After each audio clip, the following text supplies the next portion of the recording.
Now, to give us more insights in terms of what the transfer of these nuclear weapons into Belarus, of course, means, we're being joined by retired Colonel Outzen, who's joining us live from Washington, D.C. He's, in fact, a non-resident senior fellow at the Atlantic Council in Turkey and also a geopolitical analyst. Now, Colonel Outzen, thank you very much indeed, sir, for taking time out and speaking to us here in WION. Let me begin by asking you this. You know, we've been talking about it for several weeks now. And Belarus has now confirmed that it has started to take delivery of these Russian nuclear weapons. What is your reading as to why Russia wants to send or position some of its nuclear weapons on Belarusian territory? Well, it's good to be with you. Thanks for having me. The thing about tactical nuclear weapons is that these are not necessarily war enders.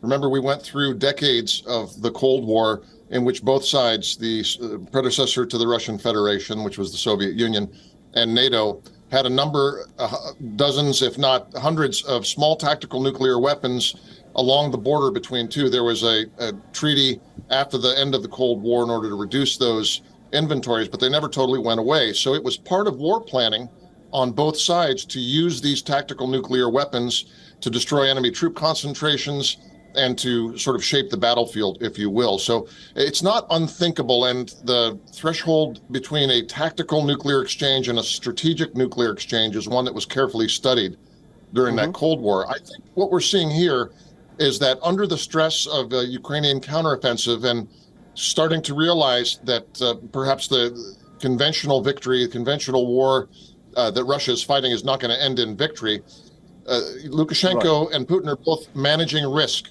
So, and by this I mean the presence of tactical nukes on Belarusian territory means essentially that there won't be counterattacks like there have been in Russia into Belarusian territory. I think that's what they're doing, is they're trying to make it as painful as possible for any offensives against their own territory. And also, you know, it is difficult to predict as to which way the Ukrainian counteroffensive were to go. But in the scenario that the Ukrainians, in fact, gain an upper hand and that they are able to press forward their advantage, what we've seen from the Ukrainian side is that they are not shy of staging attacks inside the territory of Russia. Do you think the Russians may want to consider the use of these kind of tactical nuclear weapons if the Ukrainians were to cross over into Russia, if that were to happen? Yeah, I think so. I mean, it's the same reason, for instance, that the Iranians have sought a nuclear weapon to make sure that the United States or any other country won't conduct a ground invasion to overthrow their regime. In the worst case scenario for Russia, they lose their forces in Ukraine, their offensive crumbles, and then they're left with a stripped conventional defense and the idea that perhaps their own territory might then be lost or destabilized, subject to an attack from outside. So the nuclear weapons, even the tactical ones, are the ultimate trump card in that scenario to say, no, you can't invade my territory, even though I invaded yours.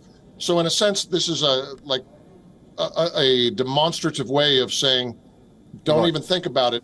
Even if I'm weak now, even if my offensive is failing, which I think the Russian offensive is, there's certain lines that you can't cross. And I think it's that sort of a warning to make these announcements. Absolutely, indeed. Thank you very much indeed, Colonel Outzen, for joining us and getting us all those insights there.